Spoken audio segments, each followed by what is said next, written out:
Hi guys, this is Alok and welcome to my channel Alok Adda. तो TET को लेकर के कौन कौन सी आज के न्यूज़पेपर में सूचनाएं हैं उनको लेकर के बात करने वाले हैं। टीईटी 2021 अभ्यर्थियों को केंद्र पर 30 मिनट पहले पहुंचना होगा। तो जैसा कि लिखा हुआ है कि उत्तर प्रदेश शिक्षक पात्रता परीक्षा 2021 सूबे के सभी 23 जिलों को सभी जिलों में 23 जनवरी को जो परीक्षा होगी तो परीक्षार्थियों को 30 मिनट पहले पहुँचना होगा। साथ ही कोविड गाइडलाइन का अनिवार्य रूप से पालन करना है।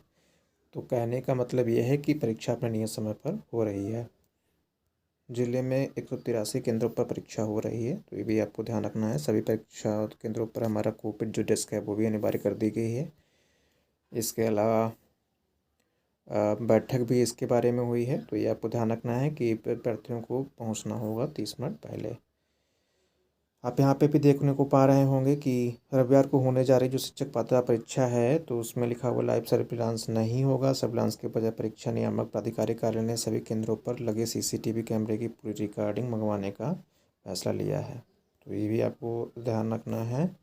इसके अलावा सभी केंद्रों में हमारा सीसीटीवी के एक्टिव होने के प्रमाण पत्र भी लिए जा चुके हैं। पूर्व की घटनाओं में जैसे होता था, तो इस बार से मतलब शुचितापूर्ण कराना फिर से इनके बारे में आ रहा है, बट कैसे शुचितापूर्ण हो पाती है ये तो आने वाला वक्त बताएगा। योगी बाबा बोल रहे हैं कि परीक्षा लीक जैसी घटना बर्दाश्त नहीं होने वाली है। तो आप देखने को पा रहे हैं कि मुख्यमंत्री आदित्यनाथ कहा है कि शिक्षक पात्रता परीक्षा की शुचिता के मद्देनज़र सुरक्षा के सभी आवश्यक बंदोबस्त किए जाएँ और परीक्षा जैसी घटनाएं कतई हमारा स्वीकार नहीं होगी। किसी व्यवस्था के अपनी घटना के लिए संबंधित जिलाधिकारी वगैरह वगैरह। तो आप समझ रहे हैं कि सीधी सी बात है, टीईटी अपने समय पर होने जा रही है। तो आजकल के समाचार में यही दिखाई पड़ रहा है बार बार।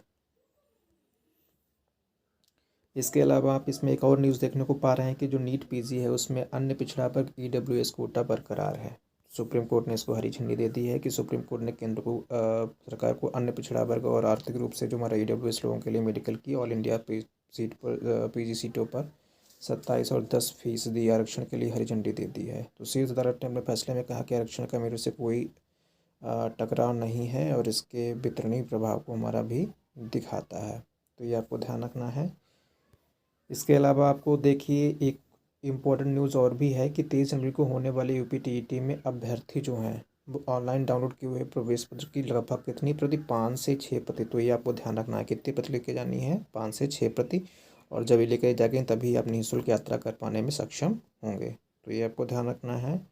और वहीं सिटी बसों में निःशुल्क यात्रा 22 और 23 जनवरी की रात 12 बजे तक के लिए मान्य होगा, तो ये बात आपको ध्यान रखनी है। इसके अलावा इसमें आ रहा है कि यात्रा के दौरान परिचालक द्वारा मांगे जाने पर उसे 1 प्रति हस्ताक्षरित प्रति देनी होगी और अप डाउन को ट्रिप वगैरह लिखा होगा और यात्रा का शुरू करने गंतव्य का स्थान वगैरह इस पर लिखा होगा। तो टीटी आपकी समय पे होने जा रही है, तो ये आपको ध्यान रखना है। इसके अलावा एक बात और है कि इस बार पहचान पत्र के रूप में आधार कार्ड भी मान्य होगा। अभी तक ड्राइविंग लाइसेंस, वोटर आईडी और पैन कार्ड वगैरह ही मान्य हुआ करता था, तो ये भी अच्छी बात है। तो ये हो गई आज की टीटी को लेकर के न्यूज़। तो आई होप आपको पसंद आया होगा। तो चैनल को सब्सक्राइब करें, लाइक करें और शेयर करना न्यूज़ को बिल्कुल ना भूलें। Thank you, thanks a lot, thanks for watching this video.